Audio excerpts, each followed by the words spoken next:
ప్రధానంగా కాంగ్రెస్ పార్టీ ఇచ్చినటువంటి 100 రోజుల్లోనే 6 గ్యారంటీలకు సంబంధించి కార్యాచరణ రూపొందిస్తుంది. 2 గ్యారంటీలు ప్రారంభించబోతుంది. ఇది కూడా సచివాలయం నుంచి ప్రారంభం. అంటే మనం సాధారణంగా ముందు నుంచి అనుకుంటున్నటువంటి చేవేల సభలో ప్రకటించే అవకాశం ఉంది. ప్రియాంక గాంధీ వస్తారనుకున్నారు. కొన్ని కారణాల వల్ల ఆమె వాయిదా పడినటువంటి పరిస్థితి కనిపిస్తుంది. ఆమె రాలేకపోయిన తర్వాత వర్చువల్గా ప్రారంభిస్తారనుకున్నారు. సో సచివాలయంలో ప్రారంభించడానికి స్థానిక సంస్థలు మహబూబ్ నగర్ సంబంధించి షెడ్యూల్ రావటం అనేది ఉప ఎన్నికలకు సంబంధించి సో పూర్తి స్థాయిలో ఇది అంటే కాంగ్రెస్ పార్టీ విధానం చూసుకుంటే కనుక అంటే ప్రారంభించాల్సిన సమయానికి ఎలా అయినా ఖచ్చితంగా ప్రజలకు గ్యారంటీలు అమలు చేస్తా అనేది మనకి అర్థమవుతున్నటువంటి విషయం అనుకోవచ్చు మనం. అంటే ఆర్ఆర్టీ సడన్గా అంటే ఎలక్షన్ కమిషన్ ఎమ్మెల్సీ నోటిఫికేషన్ జారీ చేసి ఒకే ఒక ఎమ్మెల్సీ మహబూబ్ నగర్ లో ఎమ్మెల్సీ ఎన్నిక జరగబోతుంది. కాబట్టి ఈ ఒక ఎన్నిక అనుకోని విధంగా అంటే ఈసీ ముందే అనుకుంటుంది.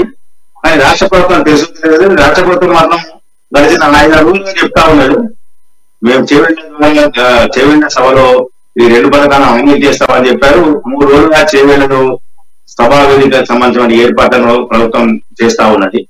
ఇందుకు సంబంధించినటువంటి కార్యక్రమాలు ముందుకు వెళ్తున్నాం. ప్రియాంక గాంధీ వస్తున్నాం, చివరి నిమిషంలో నిన్న ప్రియాంక గాంధీ రావట్లేదు, వర్చువల్ ద్వారా ప్రారంభిస్తానని చెప్పారు.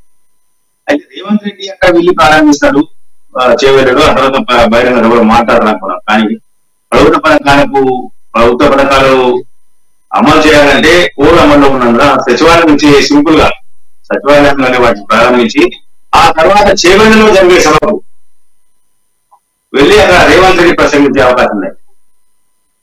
అక్కడ రేవంత్ రెడ్డి ప్రభుత్వ పనితీరు గడిచిన 2.5 సంవత్సరాలు పాలనలో జరిగినటువంటి అభివృద్ధి పనులు కానీ మిగతా అంశాలను కానీ ప్రజలకు వివరించే అవకాశం ఉంది. రాబోయే ఎన్నికల్లో లోక్సభ ఎన్నికల్లో పార్టీకి మద్దతు ఇవ్వాలి, పార్టీని ఆదరించకపోతే కోరే అవకాశాలు కనిపిస్తాం.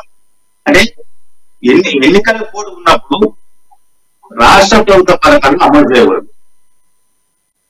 అంటే కొత్త పథకాలను ప్రవేశపెట్టడం కానీ కొత్త హామీలను ప్రకటించడం కానీ చేయకూడదు. అది నిబంధన.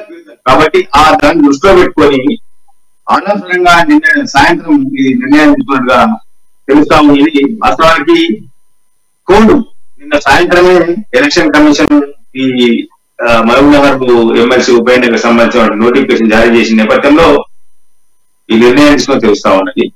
ఏది ఏమైనా ప్రజలకు 2 హామీలను అమలు చేయాలని నిర్ణయించింది. 2 హామీలు అవసరమైతే వాయిదా వేసిన అవకాశం ఉంది. ఇప్పుడు కాదు ఎందుకంటే కోడ్ వచ్చింది మేమేం చేయాలని చెప్పచ్చు. కానీ ఆ రకంగా వినకుండా ప్రజలకు చెప్పిన మాట ఏదైతే ఇప్పటికే జాప్యమైందని చెప్పేసి విపక్షాలు ఆరోపిస్తా ఉన్నాయో వాటిని మనం ఎందుకు నిజం చేయాలి, మళ్ళీ జాప్యం చేసే విధంగా అనే ఉద్దేశంతో రాష్ట్ర ప్రభుత్వం సింపుల్ గా ఈ కార్యక్రమాలను అమలు చేసేందుకు శ్రీకారం చుడుతుంది. ఇందులో భాగంగానే ఈరోజు సచివాలయంలో మంత్రులు మిగతా అధికారులతో కలిసి రేవంత్ రెడ్డి 2 పథకాలను ప్రారంభించారు.